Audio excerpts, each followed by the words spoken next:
Host copy overlay. Yeah, and we're Okay. live. Oh,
All right. Good evening and welcome to the Psychic Golf Shop. Amazingly, and of course, with tonight is my hubby with Moses techy-ish. How are you, darling? I'm doing well. I just noticed right as we're going to air a question from a client, and I'm actually answering that. Oh, okay. Um, I'm surprised. I'm impressed by myself. For a client that works on the phones Uh huh. and a chat that had 69 references to phones, Uh I huh. managed to find the one chat that I needed to go back and find so I could answer her question. Oh, that's cute. Mm-hmm. Mm-hmm. I So love it. yeah. Hello, Miss Brenda. How are you, darling? Hey Brenda. Oh, and we have that overload. There you go. You found it right as I said it. Mm-hmm. I don't like this one. Aw. Like, See, it that one's needs not where to it's supposed to be. move. Yeah, that one's not where it needs to be. Well, you, Well, yeah, and it's not where. Well, yeah. I thought I designed better. Like I did this off screen grab, so yeah. yeah, mileage may vary. But a lot of things apparently mileage may vary. Oh, Interesting one of Donald Trump's supporters, Alan Alexander, accused of grooming teenage boys. A prominent member of Donald Trump's mega ecosystem apologized for asking teenage boys and young men for sexual explicit images. Essentially, a right wing extremist has admitted that grooming minors for sexual purposes. yeah. You know that thing they're afraid that drag queens are doing? You mean that thing? Mm-hmm. Oh, okay, cool. I mean, not cool, but I just want to make sure I was understanding correctly because we keep talking about these things, and we're all supposed to be afraid of like drag time story hour. Because the senators that we pay, the governors that we pay, the representatives that we pay, the mayors that we pay to meet for like a couple hours once or twice a month can't go to the library and volunteer, so the drag queens step up to do it, and you have a problem. Yeah. Oh well, here's a sentence you don't get to every day. Alexander's sexual behavior has been the subject of rumors among conservatives since 2015, according to reporting by the Daily Beast. A simmering tension erupted last month after Alexander and anti Semitic white supremacist Nick Fuentes expelled Milo Yiannopoulos from a Kanye West project. Oh, quote, Alexander wants to come to your events to have sex with underage boys, Yiannopoulos texted Fuentes in 2022. Snap out of it. Yiannopoulos claims Alexander sexually propositioned both adult men and adolescents.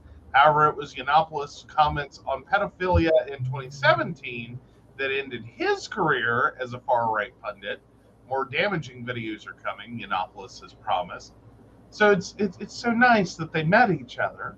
Mm-hmm. So Alexander used Yiannopoulos' name to draw in the boys, and a screenshot indicates that Alexander offered to introduce a teenager to Yiannopoulos, according to the Beast.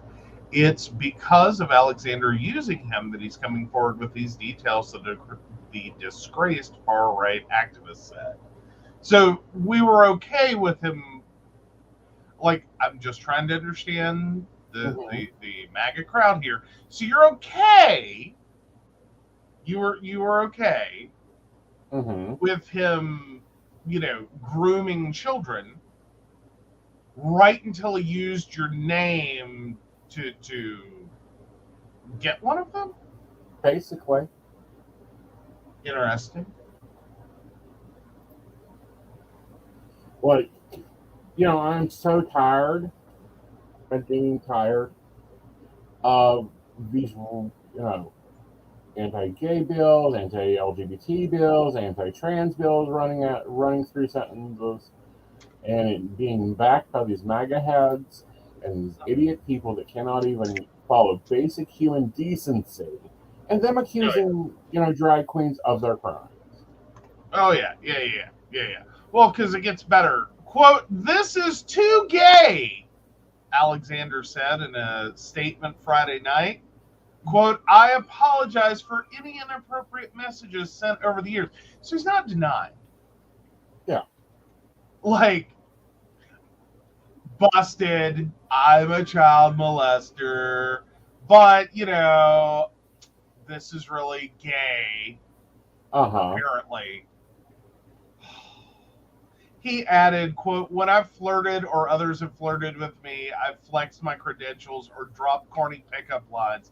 Other times I've been careless and should have qualified those coming up to me's identities during flirtatious banter at the start." Oh, so you didn't know they were children. That's what you're going to claim. That's what you're going to claim. Is that, oh, well, I flirted with kids, but I didn't know better. Oh. Go on down 2 more paragraphs for me, because this one just aggravates me. All right, one accuser, Aiden Duncan, said in a March podcast that Alexander asked him for nude pictures in 2017 when Duncan was 15. The then 32-year-old Alexander had served in politics for over 10 years at the time. He told Duncan that as long as he was silent about their interactions, he'd introduce the teen to his far-right network. Quote, "You'll have me sharing my entire network with you," Alexander told Duncan based on screenshots reviewed by the Daily Beast. According to those screenshots, Alexander offered Duncan Yiannopoulos in order to keep him in touch. Alexander suggested the teenage entertain Yiannopoulos in exchange on September 4th, 2017, suggesting the boy be Alexander's arm candy. The Beast reports other screenshots showed Duncan sending Alexander a picture, which was redacted in the version of the screenshot reviewed by the Daily Beast. Alexander responded with the face and heart eyes emoji and asking the teenager which app Alexander should use to send him money. Oh, the outlet goes into detail about Alexander's repeated rules for the two staying in contact. At one point, Alexander wrote that Duncan could say no, but that Alexander would deprive Duncan of something. Allowed to say no. However, the less you deprive me of, the less I deprive you of. I'm a big sharing person until it's not even, the message read. Ooh. During a podcast appearance with white supremacist Richard Spencer, Duncan asserted that Alexander insisted he become his intern. He also wanted him to get his parents to believe that he was at a swim meet. So, okay. So, what part of To Catch a Predator did not seem familiar when you were asking a teenager to lie about the time they were spending with you? Right. To their parents. Like, tell me how your internship is a legitimate internship if he has to lie to his parents about being there. Right.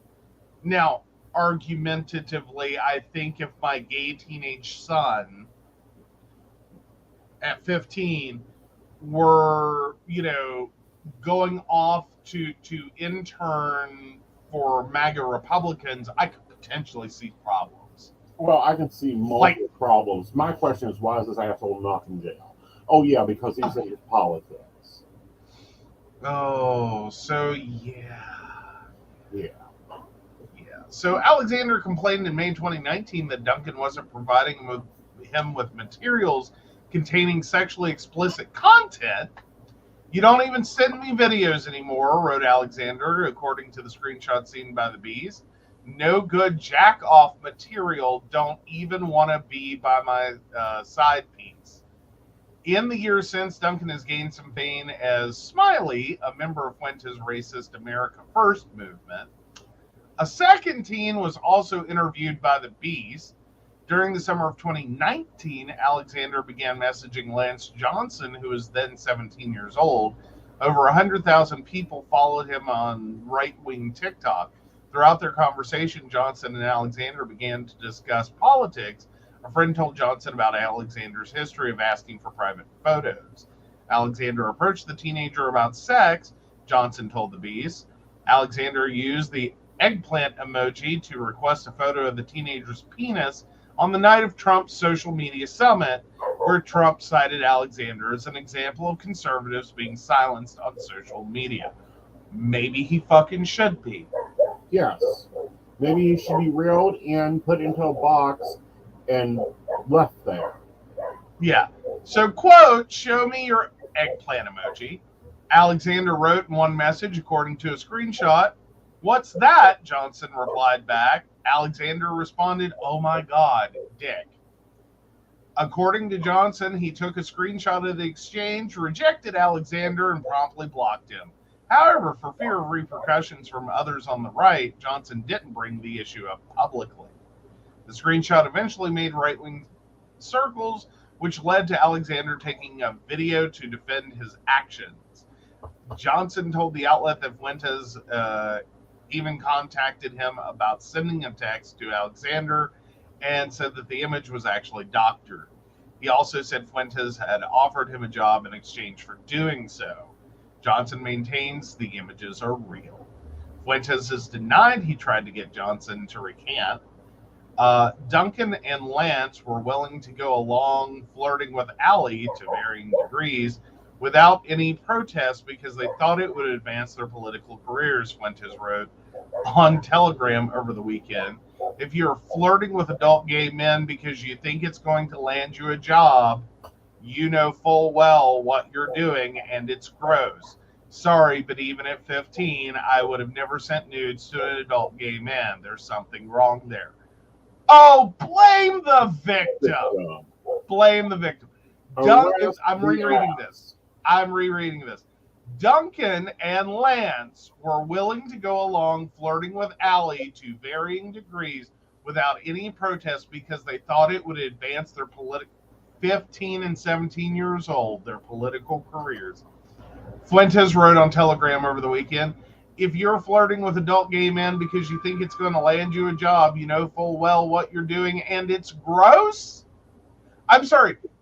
The 15 and 17-year-old and what they were doing, that's gross. Okay. Sorry, but even at 15, I would have never sent nudes to an adult gay man. There's something wrong there. Right. Yep, there's something. There's something, buddy. There's something. Mm-hmm. It's not what you think, but it's something. Yeah, again, it's like what planet, why do we keep, and I remind people, keep having this issue? I mean, we've got Ladybug sitting in the Senate acting like prima donna.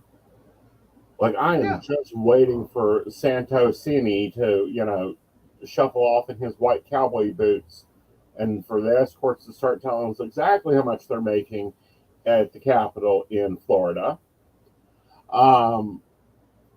But this is arrestable. Yeah, several far-right figures have dissociated themselves in response to the accusations. Right. You don't say. You don't say. Yeah. God. Well, thank you, Advocate, for that reporting. If you want to look at that one up, because you know, are stumbling in here and you're like, that couldn't happen. This is Donald Trump supporter Ali Alexander accused of grooming teenage boys from the Advocate on today at 4:01 p.m. Yes. Yes. Yes. Yes. So go have fun with that one. What the hell? I mean, okay, let's have some honest conversation here. I I've been on like gay websites and gay apps for years. Right. Actually, a couple of decades, just about at this point. No, I've been on it for decades. Yeah. So I'm not going to say there are not children who wander into these sites, and I'm you know, I will definitely tell you I've had a couple or a few over the years hit me up. This is why I have a very firm belief there's no such thing as an 18-year-old online. They don't exist. They do not exist. No one who says they're 18 is ever actually 18 online. I have a firm rule about that. Right. Two, it's not that hard. Right. Not that hard to figure out you are not talking to a fully grown adult. Right. It's usually pretty quick. Right. Like, and the only appropriate response is report and block. Report and block. It's a two-prong action. You first report the profile for being underage, and then you block said profile. Right.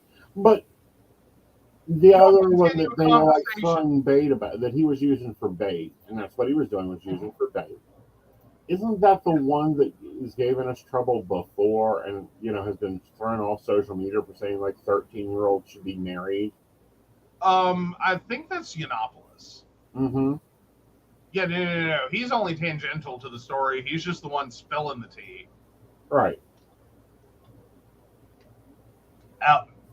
Which, I mean, I wouldn't be surprised. He's basically been, you know, a groomer himself. So, you know. Right. Like, he's had no problem with groomers. Right. He's very much been supportive of the idea that, you know, teenage boys or teenagers should have, you know, that there should be no such thing as statutory rape. Effectively, it's just seeming theory. Yeah. 1 second, I might get us some really good quotes on that one.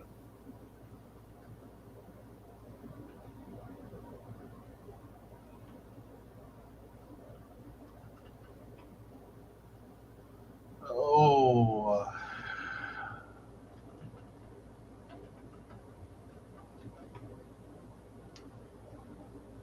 Yeah, so back in 2017, NPR reported Milo Yiannopoulos is having a very bad few days. The 32-year-old conservative provocateur resigned from Breitbart, lost a book contract and a high-profile speaking engagement after past remarks resurfaced showing him seemingly praising pedophilia. So 1 second there, I got to pop up. So Milo Yiannopoulos has always courted controversy, and now he is being consumed by it. In just 48 hours, the provocateur has lost a major book contract and a high-profile speaking gig. And this afternoon, he resigned from his job at Breitbart News. This was all after a videotape surfaced of him defending pedophilia. As NPR's David Folkenfick reminds us, Yiannopoulos has said plenty of offensive things before now. Right. So on Real Time with Bill Maher, Yiannopoulos said, all I care about is free speech and free expression. I want people to be able to be, do, and say anything. And yeah, so then he turns around and says, I do not accept that Hollywood, you know, that the star of a Hollywood blockbuster, then A-list mega celebrity is sitting in a Hollywood mansion crying over mean words on the internet. Get over it. Right.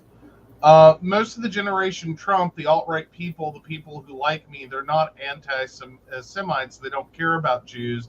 I mean, they have some assumptions about Jews. They may have, okay, so where is it? Oh, come on, NPR. Your reporting's starting to hurt. Oh, come on.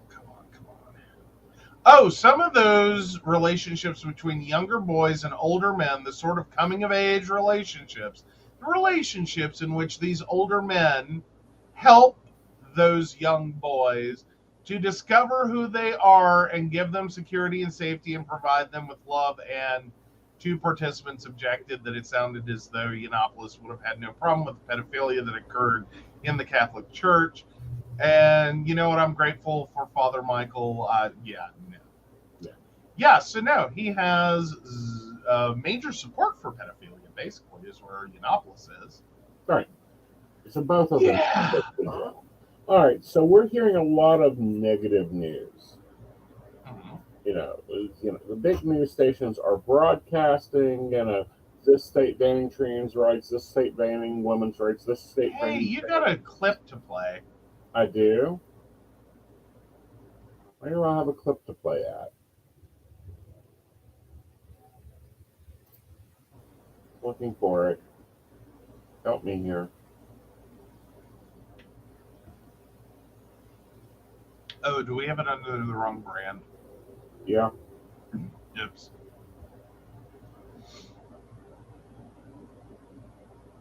All right. Anyhow, I want to talk about Colorado. Okay. Colorado governor signs bills to protect abortion and gender-affirming care rights. All right. So, yeah, Democratic Governor Jared Polis of Colorado signed a trio of bills Friday that further protect the rights to abortion and gender-affirming services in the state, as access to the so-called abortion pill across the country remains in limbo, and some neighboring conservative states have moved to restrict such procedures. So Polis's signature comes a year after he signed a measure to codify the right to abortion into Colorado law, months before the U.S. Supreme Court eliminated federal protections for abortion rights by overturning Roe v. Wade. At the same time, conservative neighboring states, Oklahoma and Wyoming, have passed strict abortion bans, while in Utah, Republican Governor Spencer Cox signed a bill earlier this year banning hormone treatment and surgical procedures for minors seeking gender-affirming care. One of the bills Polis signed, SB 23-188, sets Colorado up to be a haven for people from states with more restrictive laws who are seeking access to abortion and gender-affirming treatment.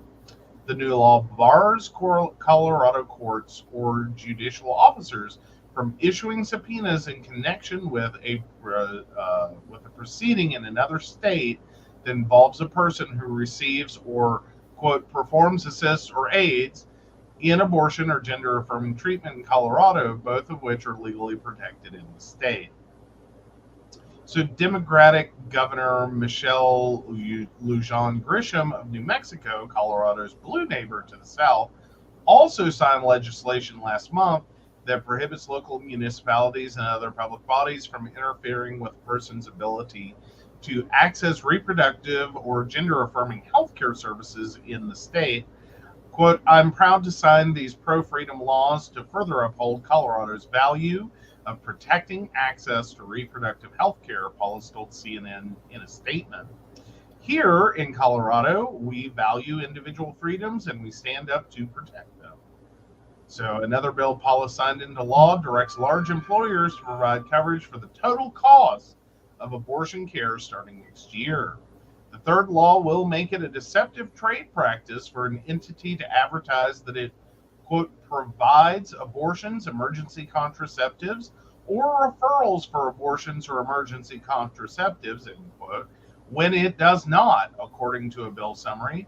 A healthcare provider would also be subject to disciplinary measures if it provides, prescribes, administers, or attempts medication abortion reversal in violation of any related rules by state authorities. The three bills passed the state's Democratic-controlled state legislature earlier this month. telling you, So, of Denver's course, looking more and more like a new home. well, you know. So, of course, Republicans have criticized the new laws, which, with State House Minority Leader Mike Lynch saying they deny a woman the right to choose, quote, alternative options other than to end her pregnancy. What? What? The right? Hold on. It removes a woman's ability to choose options. No, bitch. No, bitch. Yeah, No. No, that is not. How, Mike Lynch, do you make that sentence and feel so confident spouting that? It does not remove her ability to choose non abortion care.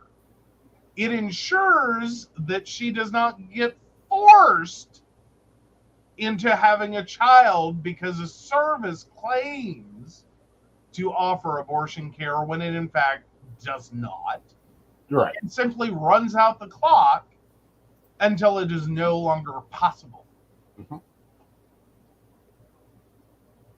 It's insane.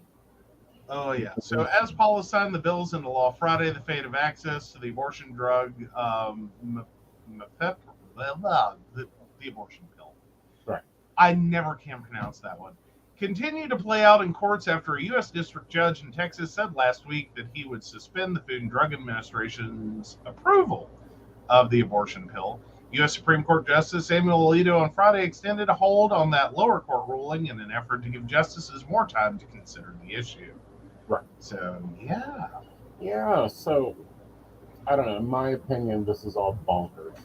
You know, it's strange that we are looking at moving to a state that will protect our rights. Because West Virginia has proven it will not protect our rights. Basically. You know, it may be a eventual move. It may be a move that happens next year. It may be a move that I'm sick of it.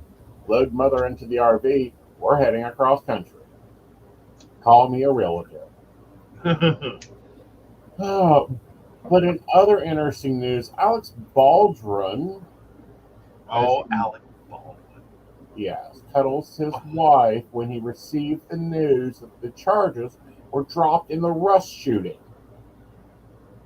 Oh, yeah. So after criminal charges against Alec were dropped in the death of cinematographer Helena Hutchins, Hilaria posted a personal snap of the couple to Instagram. So yeah, Alec Baldwin and Hilaria are showing appreciation for the love they have for each other after criminal charges against Alec were dropped in the death of Russ cinematographer Helena Hutchins. Hilaria posted a somber, intimate photo of her and her husband, simply sharing a single heart in the caption. Hilaria's Thursday post showed Alec, 65, holding her on his lap and in his arms. Alec's eyes were closed as his wife, 39, had her head bowed down with her hair covering her face. Messages of support poured in for the couple, who shares 7 children together, in the comments section, which Hilaria had set to limited. Support and true love, one follower wrote, while another added, so happy for you both. You made it through with a really tough situation. So much love and respect you have for each other. Oh, so yeah. So he gets to literally shoot somebody and not even get charged with poor gun control. I think some of that probably has to do with what the actual lawsuit was. Well, it wasn't. This one was criminal charges for negligently controlling a weapon. And it may just be that they have overcharged what they could actually get a conviction on. Right. Now, granted, in 2022, Alex and the other roast producers settled death suits. Along with that settlement, they are going to finish taping the movie. Of course, to prevent boycott of the movie, some proceeds will go to the family. But it's like, are we really? Are we really at this? And it's just tiring. It's tiring. I think Mexico got to the point they couldn't afford this case. This is where the federal government has stepped up and said, "Oh, we'll give you money to process this." Now, what I find alarming, and we'll get to that after the break, is we need to take a commercial break. Okay.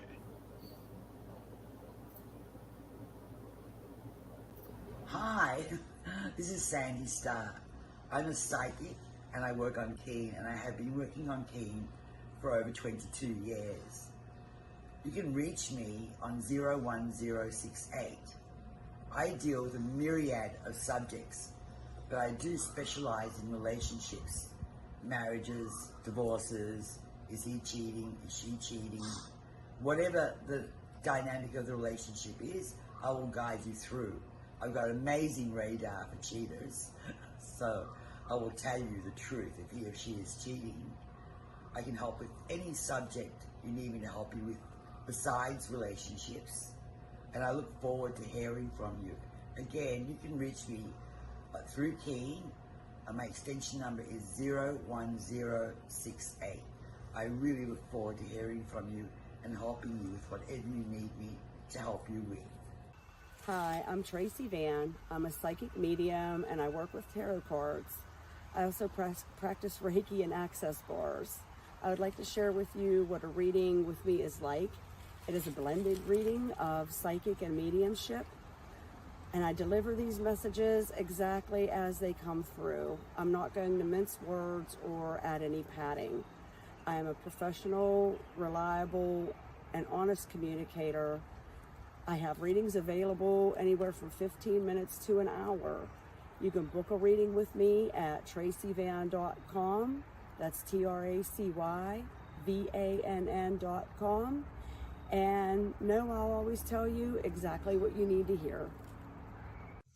Hey everybody, Natalie here from The Pendulum's Path. If you are in need of guidance, direction, spiritual connection, healing, or more, you have come to the right place. I have worked as a psychic and a medium for over 3 years, connecting people from all over the world with their loved ones, giving them insight and guidance into their current situations, their past healings, their blockages, and what they need to know in order for them to have a better future. It would be my absolute honor if you would come to my website at www.thependulumspath.com. Visit my shop. I have a whole bunch of crystals, oils, balms, mystery boxes, and more. And visit my services. I offer 15-minute, 30-minute, and 60-minute sessions. I also have email readings available if you're not comfortable with the one-on-one session with me, or if you just want to try me out. I encourage you to come visit me at the Pendulum's Path, and let's get you back on the right track today. Hey everybody, Lady Gwendolyn here from Rowan Temple of Light, and I'm here to tell you about our events this summer. First up is Beltane in the Hills, May 13th, and that is from 1 to 6. We have entertainment, we have a bunch of vendors, we have a fairy photo shoot. It's going to be exciting. You having any questions, reach out to Earth Magic or to myself. After that, we have Central West Virginia Pagan Pride, August 19th. That's at Holly Gray Park from 11 to 5 for the day. And we will have Sarah Masters coming down from Pittsburgh to be our keynote speaker. We have some great classes for that. So if you want to get involved, reach out to RowanTempleOfLight@gmail.com, or just follow us along on Facebook at Rowan Temple of Light, and we look forward to seeing you out in the community. See you there. All right. All right, let's talk about some flight attendants making some side cash, and the union's like, oh no, we're going to hunt that shit down. Oh, yeah. So Union will help American Airlines track down and fire flight attendants who sell their job duties. This is from View from the Wing today. The American Airlines Flight Attendants Union has been in negotiations with the company since before the pandemic. They've requested a federal mediator for negotiations, even though they continue reporting to their membership details of the progress they're making. The union reported at the end of last week that they've come to an agreement over how to handle flight attendants who, quote, sell their seniority, a group known as the Cartel, offering up their trips to more junior crew in exchange for cash, $200 on average, or other favors. American wanted sole discretion in determining who was engaging in this activity. The union agreed to help put a stop to it as long as they got shared say in the standards that were used. So the company modified and we agreed to new language in Section 10.v to address cartel issues. The company proposal gave them sole discretion to choose the objective metrics used to determine if a flight attendant was using the scheduling systems to circumvent seniority. The agreed upon language provides that APFA and the company will mutually agree upon a process to address seniority abuse through an objective metric. Offenders may find themselves restricted from TTS, UBL, or ETB. In fact, it's actually pretty obvious when this is happening when ultra junior cabin crew get to regularly pick up Tel Aviv, Delhi, London Heathrow, and South America. Of course, the nice travel destinations, the long haul flights. Yeah. But the union is effectively throwing those members under the bus. The union isn't taking the traditional position that their members own their schedules and can do with them what they want. They're offering to work with the company to ferret out their own members, and they aren't even claiming to be getting anything in exchange. The contract American Airlines flight attendants are working under is unusual. As part of an agreement that got union leadership at the time on board with U.S. Airways taking over the combined carrier out of a bankruptcy, there was a deal for a joint flight attendant agreement, conditional labor agreement, that was imposed without legacy American Airlines flight attendants ever voting for it. Many crew thought they were sold down the river by a union head who was cousins with the treasurer of U.S. Airways. There were a number of unusual things in the deal. As I understand it, union reps got big raises, paid for 110 hours of trip removal each month for their union work, nearly a 40% bump, and they can still pick up extra flying, which they can drop and give to friends through trip trades. So it's a bit ironic for the union leadership to agree to crack down on backroom dealing and trip trades. I don't actually expect a contract before the fall because currently union leadership needs to get reelected first. If they agree to a contract that's for less than what members unrealistically expect, they'll get voted out of office, and the company isn't going to give them something generous enough to run on. Instead, they need to get voted back into office before they're in a position to negotiate pay increases and then tell their members it's the best they could do. I am just reminded of Pan Air every sentence of this article. I hear her words playing in my head. All right. No, that's some pretty shady crap going on across the board. I don't think I would want my union head being a family member of the company they're a union for. Right. Seems like that might be a little bit conflicty. Mm-hmm. You really don't want to screw up the family reunion with that. Right.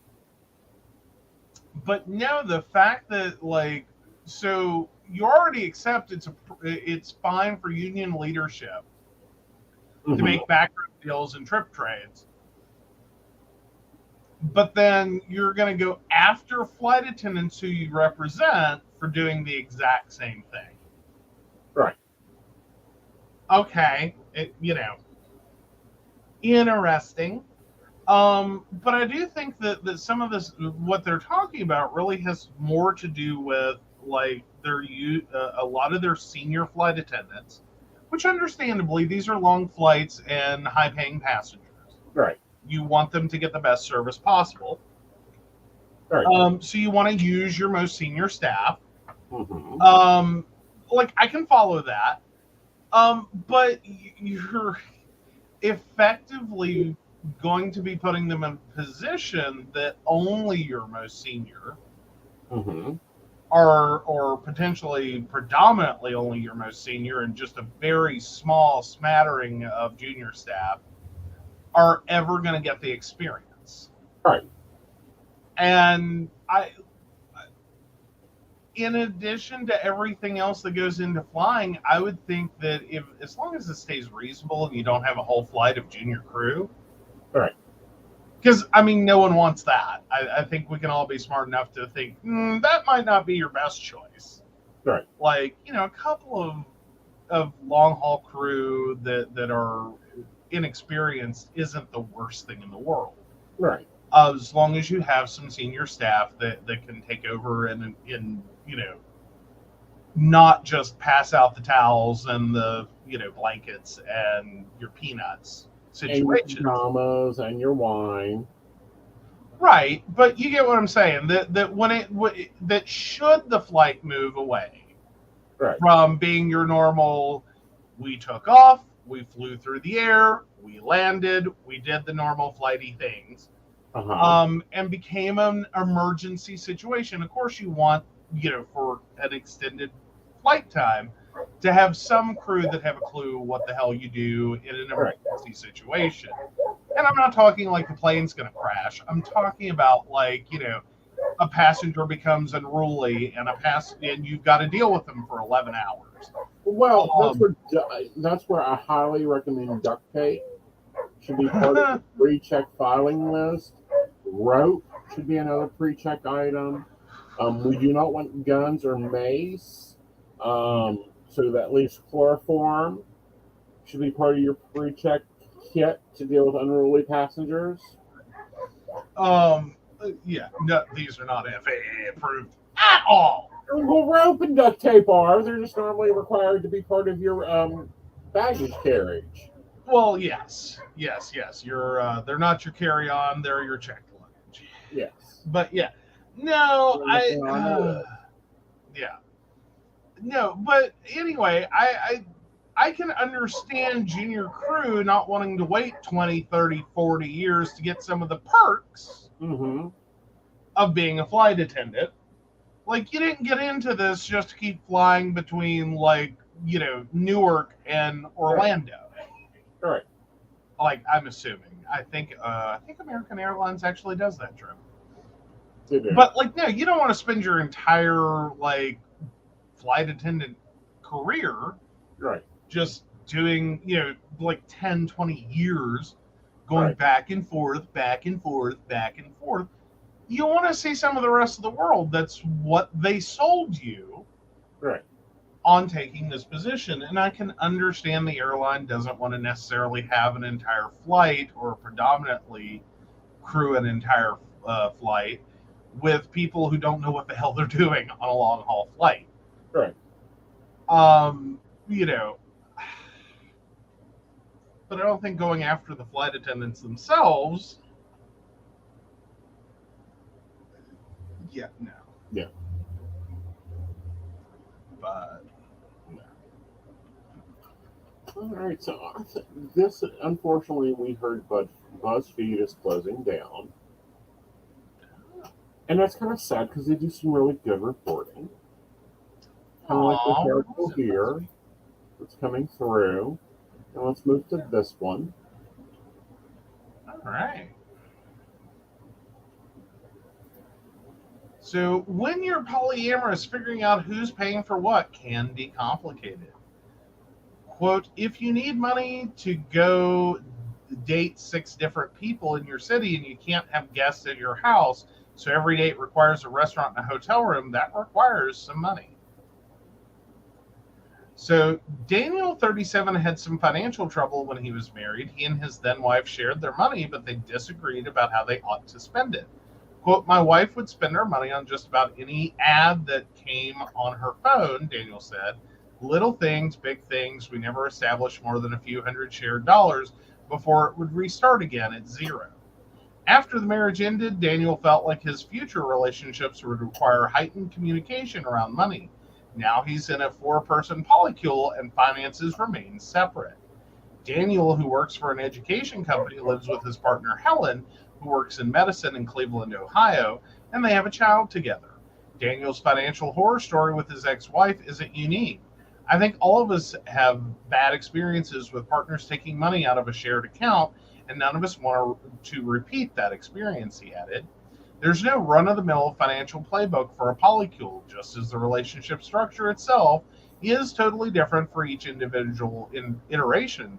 So are the economics. In other words, there are a lot of ways to do things, and polyamory is fundamentally about a belief that one size doesn't fit all.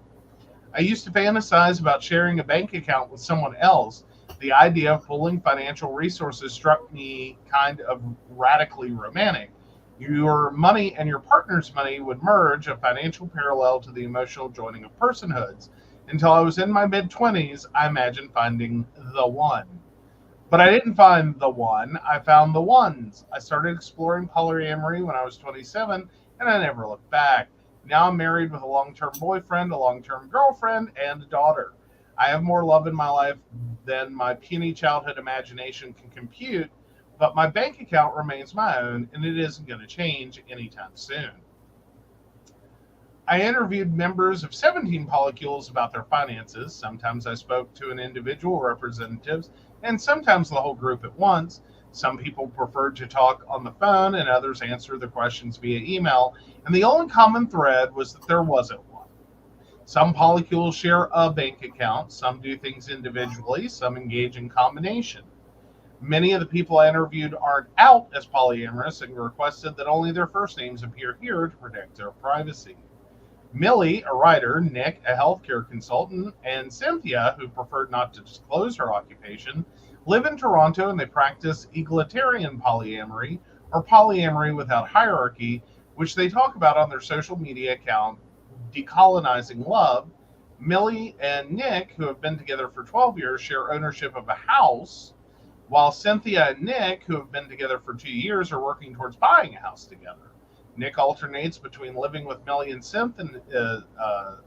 Cynthia on a week-by-week basis. Millie and Nick have more shared expenses, like a mortgage and other home ownership bills, while Cynthia and Nick's only share groceries.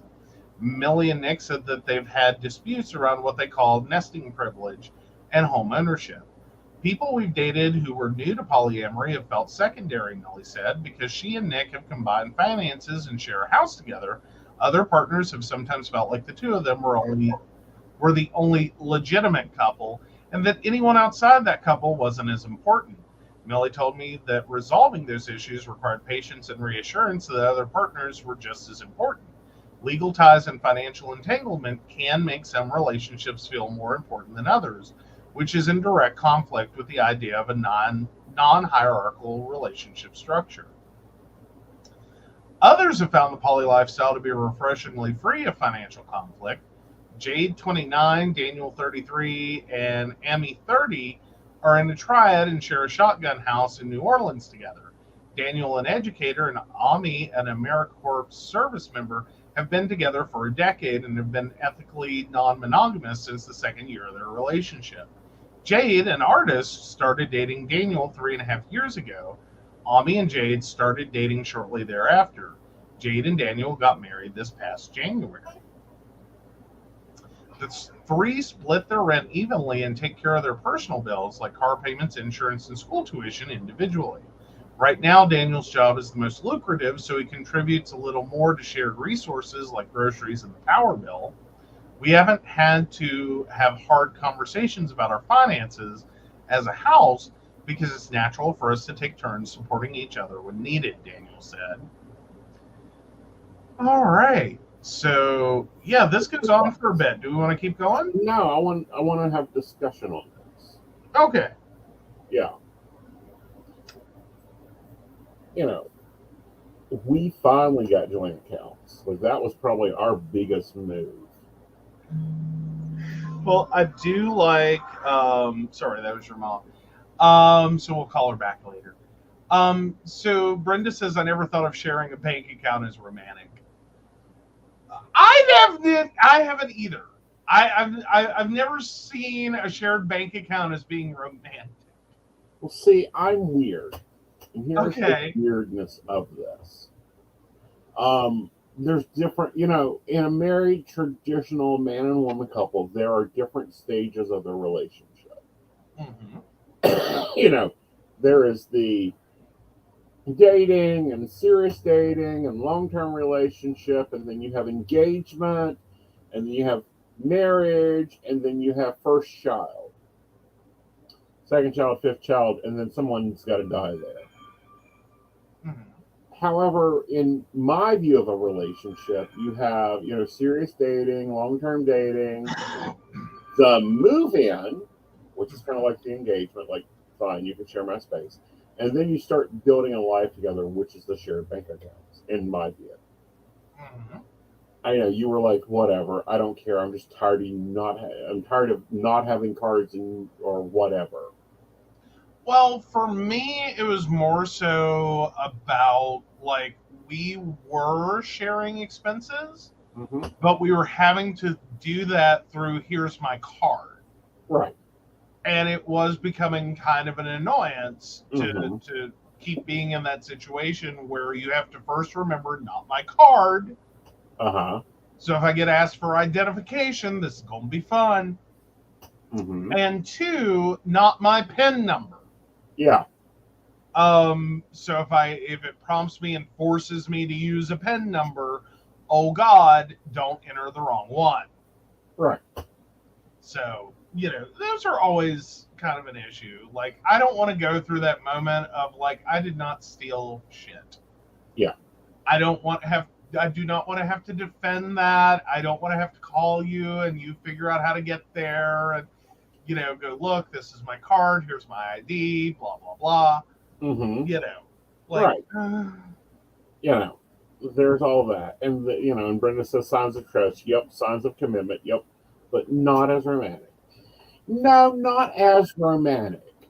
Not as romantic as, I don't know, signing a contract that basically releases your rights as a human to another person.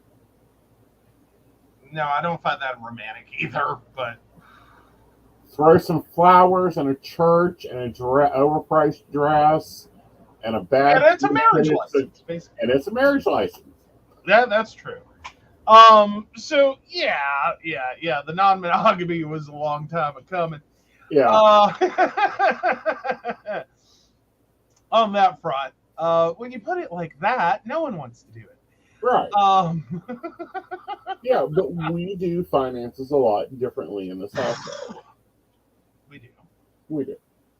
A lot differently than these couples. But we also have more complications. As I noticed, these couples all have jobs, like yes, W-2 jobs. Yes. Whereas we have one W-2 job and 3 enterprises. Yeah, the W-2 isn't paying a mortgage. Yeah. Like, as in, that's not the income level there on the W-2. Right.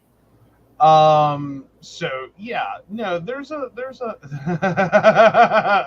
oh, poor Shannon tumbles in yelling, shut up, mate. It's okay, Shannon, honey. Get your coffee, get your tea, tell us what you're drinking, make yourself comfortable. No need to be shitting your late.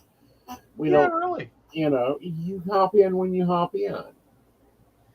Well, and I kind of have to struggle with how you can really work a polycule and shared living space without doing some kind of joint accounting.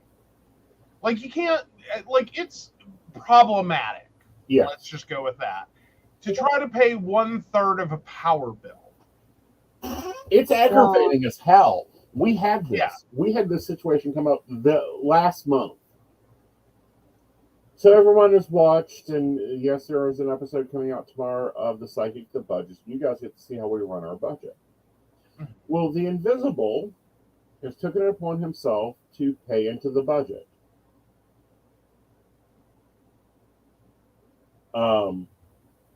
To pay the power bill. Thanks to LastPass, he has access to LastPass. So I'm sitting here. We have wrote out the bills. We have done this beautiful budget. It looks amazing. We have our goals, what we as a household need to bring in every day, the whole 99 tacos. Right. So I do my normal Thursday moment. Fuck, I gotta pay bills. God, I cannot wait till we automate this shit so I don't have to go through this. Mm-hmm. Oh, fine. Log into the AEP account, and it doesn't match my budget. And I almost, in my pre one pot of coffee brain, overpaid them.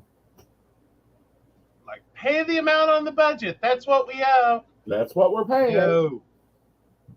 It rejected it. And I'm like, what the fuck? Don't make me have to get on the bank and yell at the bank for rejecting my card. No, the power company won't let me pay in advance. Yeah, they won't let you overpay. Right. Yeah. Yeah. So, but no, so yeah, there's a lot of different thoughts on it. The problem with having the shared expenses account Mm-hmm. is sometimes like, because my income is all over the place. Right. Like, some months are great, some months are just like, well, that was a month. Right. My income and expenses about equal. Right. But some months are way better than that. Right. So doing this is where not being a standard W-2 wage earner and being self-employed become, again, a bit of a problem. Right. Because I can't just set an amount and go, well, that's 1/3. Right. Nor would anyone really want me to. I think that would probably not be good, because there have been months I've carried the bills. Yeah. Back when I actually had, money sitting in an account that was just there. Right. When I had savings. There was a point where, like, things went kind of wonky, and it was like, here, we'll pay the bills. Just pay the bills. Right. And that was great, and that was wonderful, and everything got better. Right. Thankfully. Yeah, so some months you put in more, somewhat you can. Right. Exactly. But it does make it a little. All have private accounts, Mm-hmm. and then we have shared accounts, and then we all have ways to access, i.e., deposit into shared accounts. Yeah. Yeah. Well, predominantly we also do this through, like, money transfer. Right. Like PayPal. Just here you go. Yeah. And it becomes one person's account, usually his. Yeah. Because he's going to be the one that pays the bill. Right. Yeah, it becomes the system when someone else pays the bill. That's my whole point. Is it fucks up the whole damn system of brain. Yeah, and it's like, no, we can't do this, people. Do not fuck with my brain. Do not mess up my Thursday morning routine. It's never fun. Yeah. It throws everything off. But now you know when I pay bills. Yeah. But no, so that's how this hinge works. And we will lay the flavors out for people who are in the lifestyle to get it. The hinge handles the bills in this household. We also handle management of assets. The two wings of the hinge, or points of the hinge, throw money at the pot. I throw in the rest of it. Mm-hmm. You do.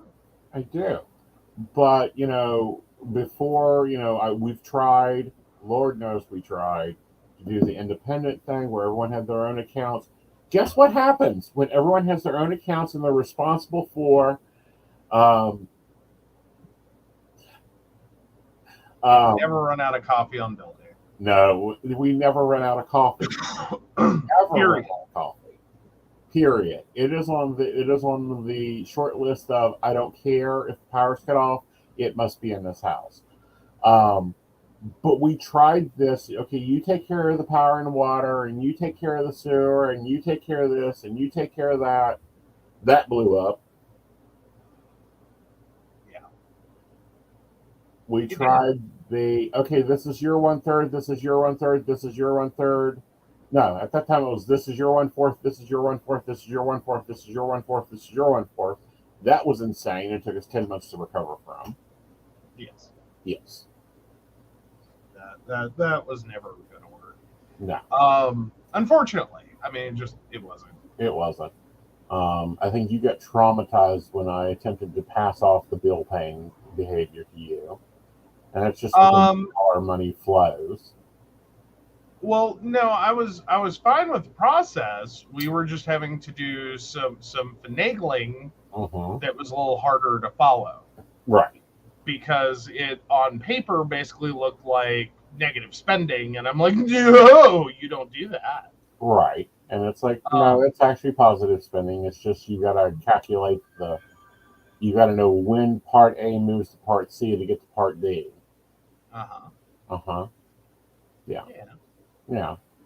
But no, what is your thoughts on relationships and money? Because this is one of the number one reasons I see relationships blow up. I don't have a problem with those that are saying with independent accounts if it works for them, and they all independently have jobs. So they're, right. if they're all W-2 earners and they all independently, have income, right? Then you can balance out everything else, right? The problem can come in when you're talking about one or more of you in your polycule are working in a non W-2 situation. That can be problematic in terms of like there's not going to be a consistency for consistent input. Right. Like sometimes it's a lion's share of money coming in and sometimes it isn't. And the isn't may last a while. Right. And then so it is a bit feasty faminy. So it's not, you can't have the same expectation as someone who gets a set, like, here's your X dollars on the second and fourth Friday of every month. Like, you can't really roll with that. Right. You like, it just does not work. Right. You kind of have to treat them as being unemployed. And then, okay, so what are we actually doing? Right. Because otherwise you end up with one poly partner who's going to be sitting there like, I'm broke. Yeah.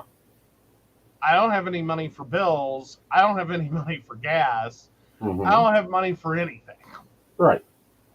And sometimes that trades out in other ways. Right. And because sometimes you actually do have an unemployed partner. Yeah. And it's like, okay, so we have to rebalance that. Right. And make that work a different way. Yeah. Or like in our situation, like I do a fair amount of work for your business. Right. Which isn't directly compensated. It's not like every 2 weeks he writes me a paycheck and goes, here. Yeah. I don't get that. But it does in turn mean that I have contributed to the bills. I have contributed to the groceries. I have done these things. Right. Just not in a way that gets captured necessarily on paper. Well, see, and I think that was the hardest concept for you and Mother to get. Oh. For the longest time. Is when, like, because, for a decade, the invisible assistant was just the invisible assistant. And she was always like, when is he going to get a job? And I'm like, it costs me more for him to get a job. Right. And there's been times I've debated about the automated things that we've put in, like appointment booking and now social media thing. And I'm looking for a large blog posting thing right now. If it would not be more cost effective to bring him home. But I think he will argue with me because he is really liking his job. Well, yeah, and was never a big fan of doing any of those things. Exactly. So yeah, and sorry guys, if you've talked to the invisible assistant in the past to book an appointment or whatever, it wasn't that he didn't like you. Yeah. It was legitimately he just didn't like doing appointment setting. Right. sending messages and all that. It's just, yeah. Right. Like, did he do it? Yes. Does he Right. want to do it? No. Right. No. Yeah. And, Shannon brings up that that's the way she was with her grandparents. She had tasks that were to help out the house involving their business. And then I had money-making jobs. But when there wasn't money-making jobs, I still earned. And yeah, we operate on okay, as a household, we need to move on the following items. Who's taking what and who has the time value or the money value of it. Meaning, I will throw $70 at the new God of War game if that means I don't have to handle dishes or grocery shopping next week. Fair enough. Yeah. So, yeah, I mean, there's a lot of different things that polycules can do. A lot of it has to come back around to, like, being respectful of, like, your relationships, and that's basically a two-way street, but also recognizing that sometimes the things that your partners are doing have a monetary value. Yeah. Like, you kind of have to get really good on that whole progressive viewpoint that, a stay-at-home housewife is poorly compensated for their actual duties. Right. And recognize that, when you're, doing all the things, running to the store and, running family members and, all the things, those have monetary value. Right. When you're getting the kids off the bus and you're taking care of them for 6 hours and then you're doing, meal prep and you're doing laundry and you're doing this thing. Right. Those all have a monetary value. Right. Well, and here's an example. Okay, and this is how we make a lot of decisions sometimes. All right, so I know what my hourly market rate is. How long is a trip to doctor in Charleston? That is good. With your mother? Yeah. Do what now? Yes. Okay, that's usually about 5 hours. Okay. That's the trip there, the duration of the appointment, plus taking her out to eat afterwards. Right. So that's $1,195 if I have to do that responsibility. Or it eats into what you could otherwise earn. Yeah. Maybe not to the tune of $1,000 and something, but it's gonna displace you in other areas. Right. It's like today, I got the reverse PTO meeting. It was enjoyable. Was it $1,000 worth? Well, technically, probably, yeah. Okay. But that because and let me explain what we have to break this back down so you guys can understand the inside joke. So as a kid, I was in every goddamn thing. Like I was on 4-H, Upward Bound, student government, prom committee, newspaper committee, Rural Conservation, New Enterprisers, every damn thing. So my mother, and sometimes my father, and often my grandmother, got drugged to banquets, PTO meetings, conferences, this, that, and another. I got to enjoy the opposite of that because, Mama Night was recognized as a volunteer at the community center that she's a part of today and got an award, and it was a luncheon, and it was at 2 o'clock. Yes. And then I had fun with this. I had fun with this because he's sitting here and he has started his PTA analogy. It's like going to a PTA meeting. I swear to God, I was like, did they take you around and show you her artwork? And he goes, yes! Yes, they did! They just completed a massive, 10,000 piece puzzle. So literally there was artwork. Yeah. That she was a part of. Yeah. She's apparently in a puzzle club and, She does the kitchen and she does the shopping trips. And I got to meet all the coordinators that do this and hear about how lovely she is and how sweet she is and how helpful she is. And yes, my mother is all those things, but I also want to know what medication they give her to make her always so friendly. And it was kind of cute. Apparently, Mama always has her hair up in a net because she works the kitchen there and helps prepare the meals. A lot of the people didn't know who she was until her name was called. And I thought that was kind of like really saying something. Yeah, that she's usually there to work. Yeah. And so, no, they don't just see her hanging out and, hair down and out of a hairnet and all that. So, yeah. Oh. Right. Because, even though she does these other activities, her first activity of the day apparently is getting the food ready.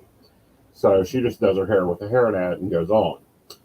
Well, she puts it up and then she puts the hairnet over it. And then even if she takes off the hairnet, she doesn't pull it down. Right. So, yeah, that's basically, because I found it so weird. I was picking y'all up and all these little old people were making sure to wave. Like they were just really energetically like, hi, hi. And it's like, what the hell is going on? Uh-huh. And then I found out the rest of the story was they had basically like stood around going, who the hell is this bitch? I don't know her from, like, I've never seen her before. Well, they thought that she was part of the other satellites because her community center has like 4 different satellite centers. So all the volunteers were there today. All that was there. Yeah. So, but anyway, they're sitting around until her name gets called, and then it's like, oh, I know her. Yeah. So it was kind of nice. It was fun, but it was an experience. But here's the changes that occurred. I logged out at 5 o'clock this morning instead of 7, so that's 2 hours off work. I will probably take an additional 2 hours off work tonight to catch up on my sleep. We also had to do some other things today, and there's some other experiences there. So that's unfortunately manipulates my network time. Yeah. And this is the cost that this is the math we do all, I'm doing in my head for everything. Or can I delegate it to somebody, i.e. normally Joe, because he also has a driver's license. The invisible has no use for a car. I think he would be happy with a horse and buggy, especially if the horse had wings. Another inside joke. Well, if he could have a unicorn horse and buggy, he would be happy. Or he's very interested in this teleporter idea. Yeah. I'm a little bit more reserved with it. I would prefer a shuttle. But anyways. What about a pneumatic tube system? We could just shoot him to work. You just put him in and boop. I think that could be useful. I think it would be fun. I think he would enjoy it. He does like roller coasters. Of course, but, these are the mathematics that goes into stuff. And this is how we handle it is what we basically do is everything goes into the pot. You pay your, the hinges pay their personal stuff. I spend my personal stuff, and then we pay the bills. Yeah. But that's how we've ran it. We don't have like, well, this is his shelf, and this is her shelf, and this is your shelf. We do one dinner. Oh, we do. And 2. that's, well, yeah. But some of that, and again, it all comes back to like not creating this hierarchical mess. Right. Like, if y'all haven't noticed, we're anti-hierarchical just because that's what it becomes. Right. Is literally or figuratively, everyone gets a shelf. And like, this is yours, this is yours, this is yours, and yours is less than like ours combined because, you came in later. And it's like, man, that didn't work. Right. Oh, yeah. So we had our pay broken down by how much it was each 15 minutes, hour, half day, etc. was equivalent to in our pay. And then then when tempted to take time off, we checked to see if it was worth it. Yeah.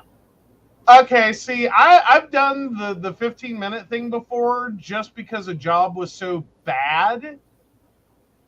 It was like I had to like mentally reward myself with candy bars. Uh-huh. Like I basically figured out that 15 minutes was a candy bar. And so for every 15 minutes I could manage to stay there, Right. I got a candy bar. Right. Couldn't actually afford to get that, but you know. But it is important to know what your time is actually worth. Right. And and especially interesting when you know that and like you can take that and translate it. Right. The other way that like when you're standing at a store looking at something that's $25 and go, that's a lot of candy bars. That's a lot of 15 minutes. That's a lot of 30 minutes. That's a lot of half days. Right. Whatever it equates to. Right. When you're looking at that price tag for that item that you're interested in and go, is it worth it? Right. Like, is 5 hours of my time worth that thing? Right. You know, like, maybe. Right. Oh, so our work schedule was broken down to 15-minute pieces. You could only take it that way, no odd times. So, yeah. Yeah. Yeah. But definitely, that is one of those that's like, oh, really? Right. So why don't we take a break, and when we come back, we'll come back with poly relationship advice. But first is our fun segment, and that segment is finding out if he brought me a good asshole case this week. Is he the asshole or not? Yes. All right. Let's go ahead and roll that lovely commercial. Hey everybody, Lady Gwendolyn here, and as a certified spiritual life coach and shadow practitioner, I have thrown together everything that I have learned to develop a program that works for healing our shadow self and focusing on how we're going to heal ourselves for the future. I work with different types of energy work, such as EFT, TFT, and EFT energy, Reiki, access bars, and power forms. I've put them all together to create my own system that works. We also work with the tarot and the oracle. So I'm not just an energy worker and a healer, I'm a psychic as well. So you can go to Lady Gwendolyn Healing, find out all about me, and book with me on there. I love you guys, and I will see you out there. Welcome back, goblins! My name is Jason, and I am the host of the Esoteric Book Club, a podcast that examines titles on the magical, paranormal, the mysterious, and the strange. I release 2 episodes a month in which I review books on esoteric topics, recap news of the weird, and conduct interviews with authors, practitioners, and experiencers. The Esoteric Book Club can be found on every major podcast service or can be streamed directly from esotericbookclub.org. Hi, I'm Aeson. I've been working as a psychic for more than 20 years. I was born with psychic gifts at the age of 3.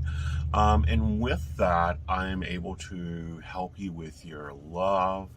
Relationships get very complicated. I help you understand what's going on, where it's headed, where your next love is, what the lesson is, and how to improve that. I also work in career and dealing with career fields and different job opportunities and things you would like to experience in your life. I use the tarot. My favorite deck is the Gilded Tarot. That's what I normally grab. But I also read angel cards. I also read Ascended Master cards. And I use astrology and numerology in your readings. All that tied in together with my clairvoyant skills, I'm able to get in there and answer your important questions quickly, clearly, and fast. I look forward to talking to you. You have a great day. All right. All right. Welcome back. I was looking at appointment at one of the sites. Just Google me. All right. So plead your asshole case. All right. Am I the asshole for prioritizing my work over my partners? This is very petty, but we need some help. I work fully remotely and my partner is hybrid. We have 2 desks, one with a monitor and one without. Through their job, my partner gets funding to buy home office electronics, like a second monitor, and price them out, but then never bought one. It's been nearly 6 months. They're perfectly content using mine when they're at home. But here's the problem. I need the second monitor regularly. My laptop doesn't have a camera, so I have to take meetings from that specific desk. But they also need the second monitor for their work. Today we have overlapping meetings and both want the desk.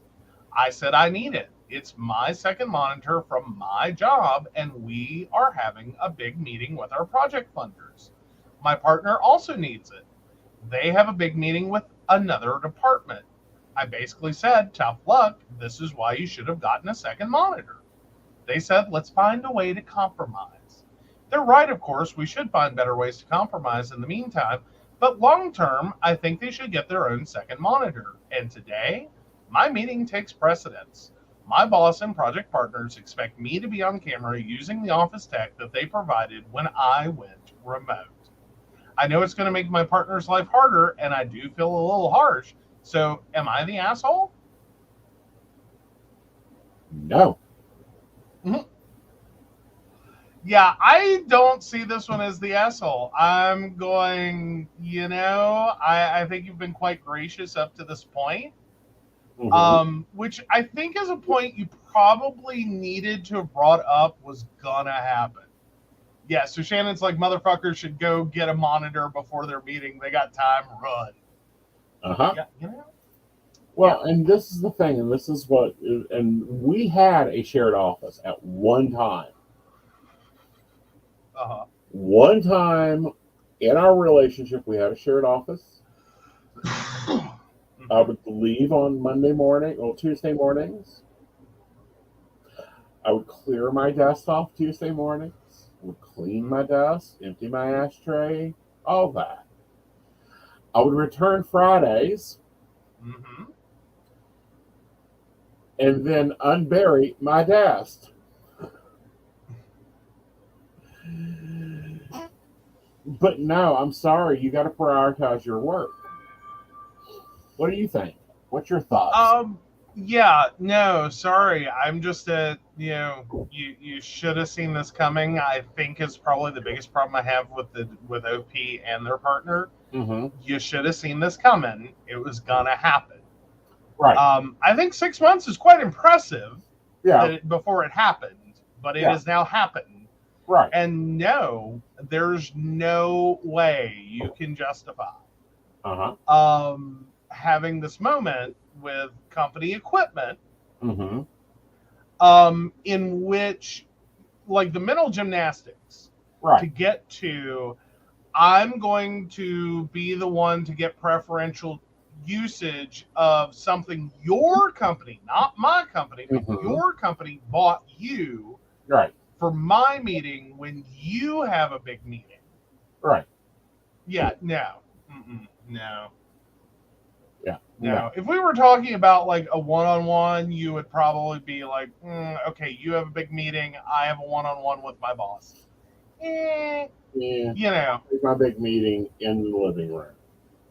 I'll take that over here. You go over here. I just can't see how they're doing it. If it's a room with 2 desks and they're facing each other and they're having meetings. No, I'd say they're side by side. Again, I don't see how they're having. Yeah, I don't see how they're having meetings at the same time. Well, I don't think it's necessarily an at the same time. I think there may be some overlap of the meetings, like one's from 1 to 2 and the other one's from 2 to 3. Right. Which could happen, or it may be, like I'm going to be in the meeting for a portion of it, and then I'm only going to talk for like 15 minutes. Versus the other one is in a meeting and has a whole presentation section. Right. Those could overlap without any problem. Right. And it may be a moment where they can go to opposite sides of the house for that. Right. Just the fundamental problem being they both want the comfort. Right. Well, the one partner wants the comfort of the desk. The other partner legit straight up needs it because, hi, this is the only one with a camera that I have access to. Right. So, like you can make that work. Right. Like you can share an office without necessarily share the office. Right.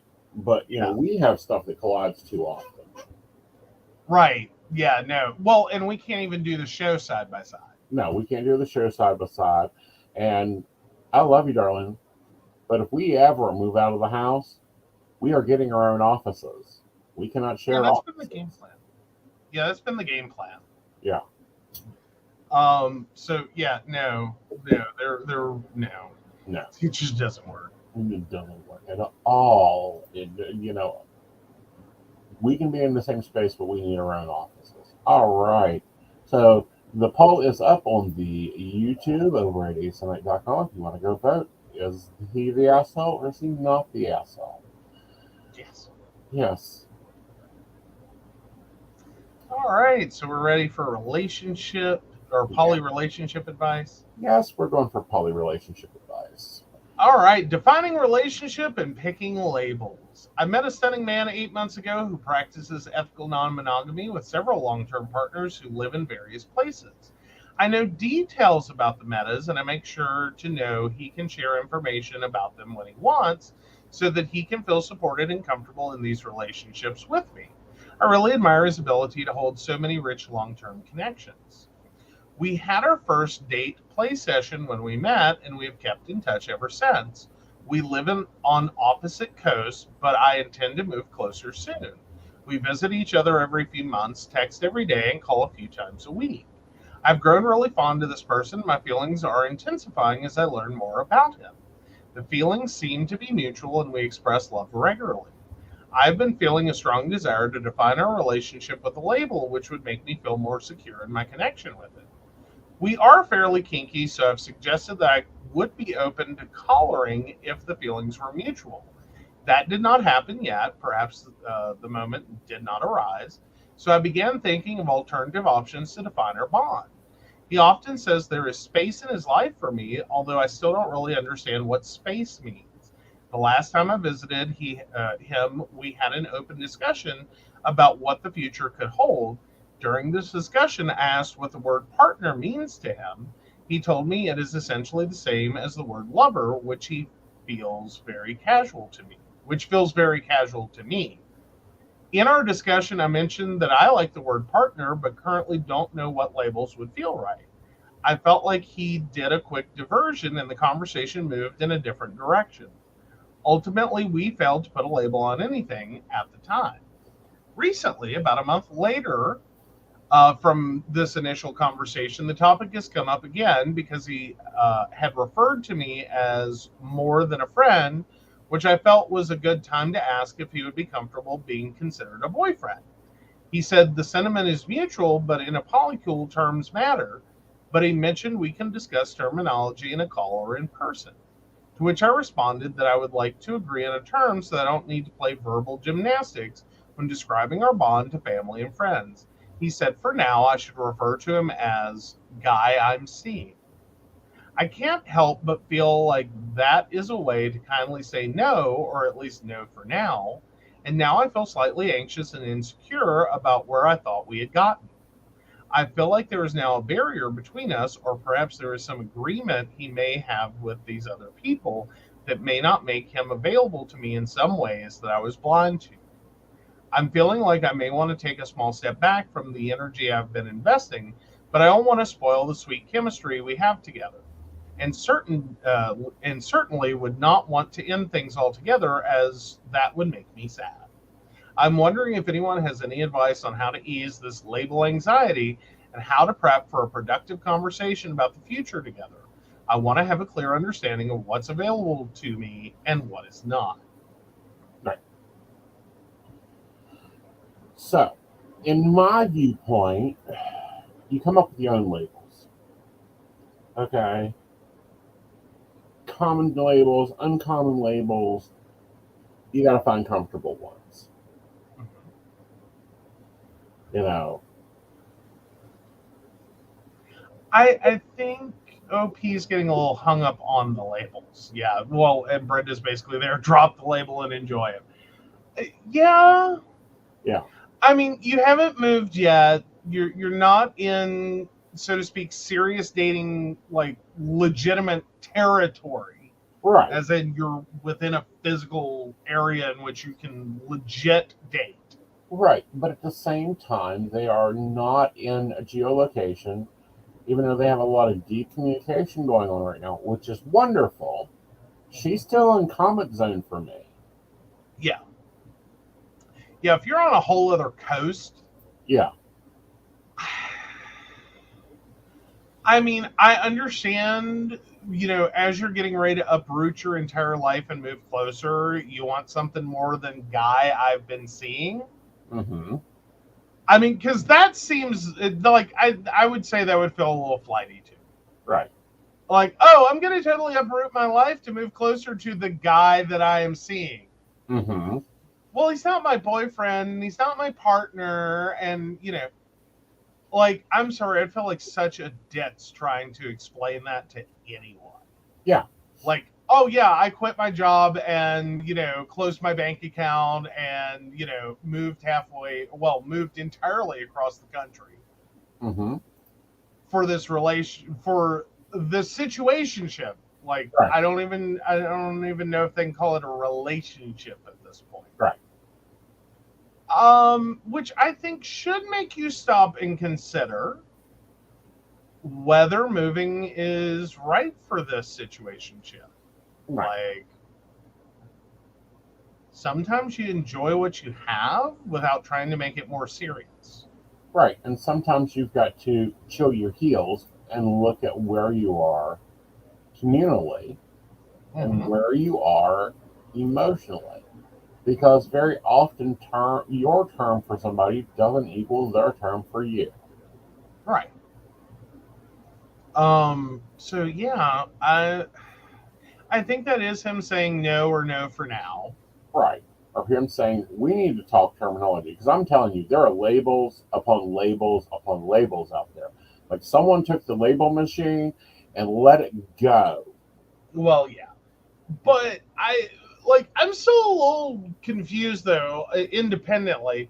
Okay. I could understand not being so keen on partner, because that seems way more involved. Right. I don't get why boyfriend would be a problem. I feel boyfriend would be a problem because that means that there's fidelity there. Well, no, I mean, I think you can call someone a boyfriend without, that necessarily implying that you're in a deep, committed, monogamous relationship. Right. You know what I mean? It's just a boyfriend, someone I dated. Right. Like, people do that all the time. Right. Oh, yeah, we went on a few dates. Yeah, we were together for a few months. Right. Yeah. Well, his name or my person. Oh, see. I don't like my that. person hits me weird. It's ew. Yeah. Ew. Like, here's the thing. And maybe this is a monogamy, non-monogamy thing. Like, there's no people ownership. Right. And, like, I hear my person and I'm just like, oh, ew. I feel owned. Ew, owned. All right, well, what's your favorite label? I don't have one. That's been my biggest effing problem. Okay. I really don't. Because there is, and this is also part of the problem that they're running into, is there are not good labels. I like to use when you're in the in between. Right. You know who they are. You want to spend more time with them, approaching a long-term relationship, maybe. Meanwhile, you're not there yet. Right. Like there's this weird gray period where it's like you're not my partner. Right. Boyfriend, I can live with. I'm fine with that one. That is really, to me, boyfriend, like fucking kids in elementary school have boyfriends. You know what I mean? Like if a kid in elementary school can have a boyfriend, then it's not really that serious, is it? Yeah. I don't know. My favorite label to use for you is my cub. Well, yeah, but that's very specific. Yeah, that or, oh, that's my first lady. No, I hate that one. I know you do. I just wait for one of these days for you to pull out your backpack and pull out a hat, put it on, pull out white gloves and put it on and go, yes, what do you want? I don't think in our relationship that's what you should be waiting for. I know. I just think it would be comical as hell. I mean, the only way I'm pulling out the gloves is if I use them to slap the shit out of you for calling me that again. That's how that's going to work out one day, is one day I will pull gloves out of a bag and just be like, no, never, ever, ever, ever, ever, ever, ever again. Yeah. Very Joan Crawford, Yeah. But no. No more wire hangers ever. Yeah, but Cub, I think that's been the most comfortable one. And it kind of ties into my favorite one is normally Bear. Oh, that's my Bear. Little Jackie O hat, gloves, and pearls. You know nothing about me if you think that's part of my wardrobe ever. No, but I'll add that to the Christmas list. No. With even pearl earrings. Wait till you find out where pearls can get shoved. Oh, I know where pearls can get shoved, honey. That's why I get the shove for the size. Oh, but yeah. I mean, because let me think of some of the other labels that I commonly use just for you. Well, that's my husband. That's my boyfriend. That's my significant other. That's my cub. I've actually said that's my professional assistant. Well, significant other is a good one. Yeah, that's too wordy. Well, yeah, that's what everyone says about it. But when you're looking for terms and you want somewhere between, like somewhere pre-partner that says there is something more here, Wednesday. That actually, Wednesday. Oh, Brenda's like, no, just think it would be funny as hell. Yes, I can agree to. Yes, me in a little Jackie O hat with gloves and pearls, that would be hilarious. Oh, what does he use for me? Well, normally, that asshole. I have not, to your face. Yes, you like have. Whole list. Now, hold on. We're talking about to your face. Hold on. Like we should clarify. This is 2-1 space. There's a lot of things you use for your partner behind their back. Yeah.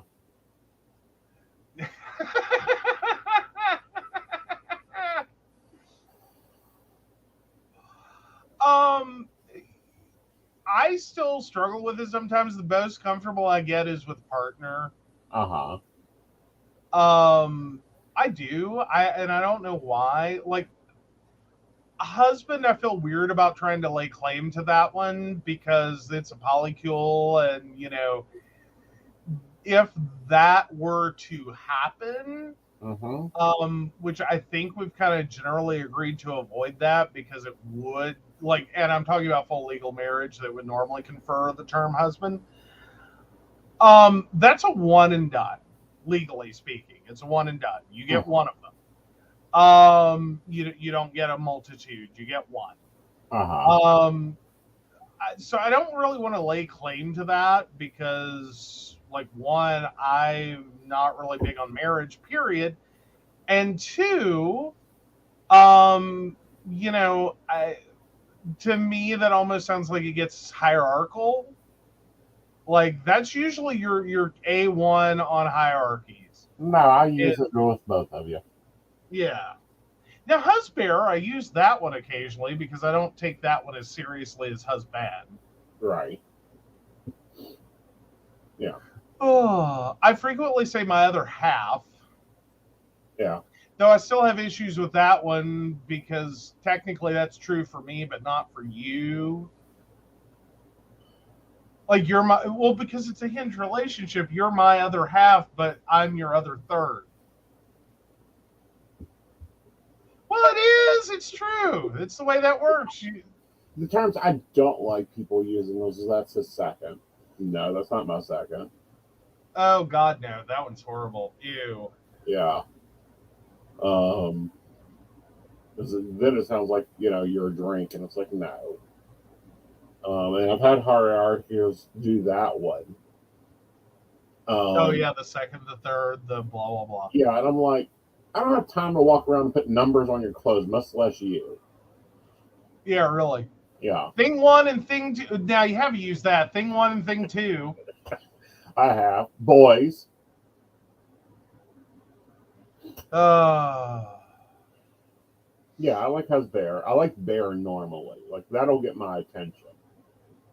Yeah. Like I use that one fairly often. Yeah. Though that's more of a to each other, not necessarily like that's an around the house one. Yeah. Well, no, that's friends too. Well, yeah, that too, but it's not like I'm in the middle of a department store talking about my bear.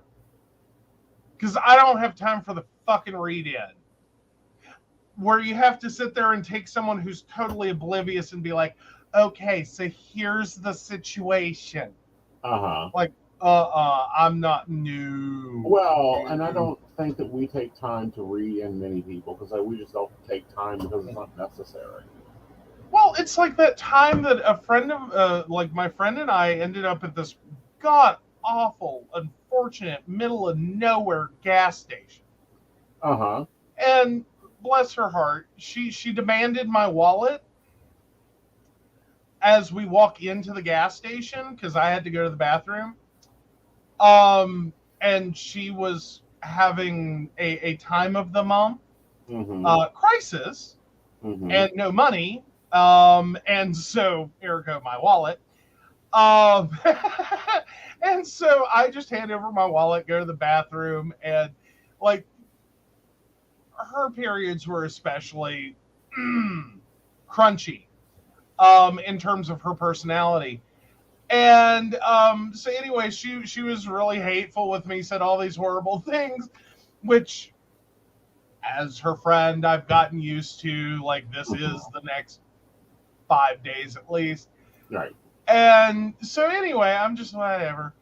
Right. And so this poor little old lady looks at me and says, "Is your wife going to be okay?" I just chose to answer, "She'll be fine. It's that time." Oh, okay. Is she always like this? Yes.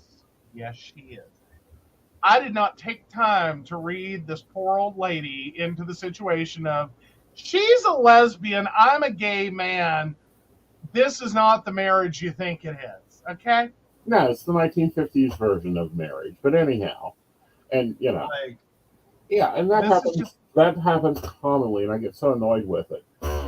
But no, like one, I don't catch people up to speed. They'll either figure it out or they won't. Yeah, I thought it was cute. She was concerned about my friend, and it's like, yeah, I can understand. She is a little homicidal right now. Yeah. Like, do you know what it's like to have someone demand your wallet and cuss you out at the same time? Yes, I've done it. It's very awkward. I can understand this poor little lady going, the only person that can pull that one off has to be his wife. Yeah. So I'm just like, not gonna fix that. Not gonna fix that. No, I got a husbear pop quiz. Oh, a husbear pop quiz. What term do you know that you have pissed me off if I'm using it? Dear, usually. No, specifically to you. My middle name? Well, no, your two initials. Oh, yeah. Yeah. No, well, that's not always that you're angry. I mean, sometimes it is, but like sometimes you just use it kind of comically. Mm-hmm. Yeah. But that's my first measure of.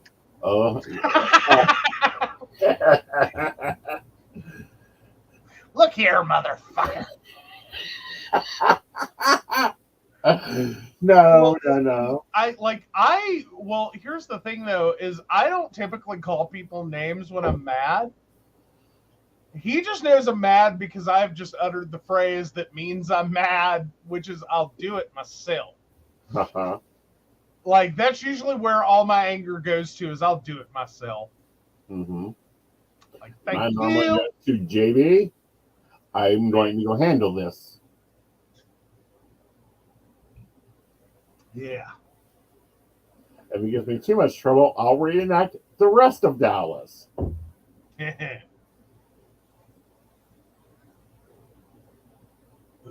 Hedwig knows to run if I use, you know what, before I say anything else. I will say I do borrow one from my sister because I always liked it, even though to me, on another perspective, it's probably really bad. But I occasionally have the moment where I use one of my sisters, which is, I love you, and it's a good thing.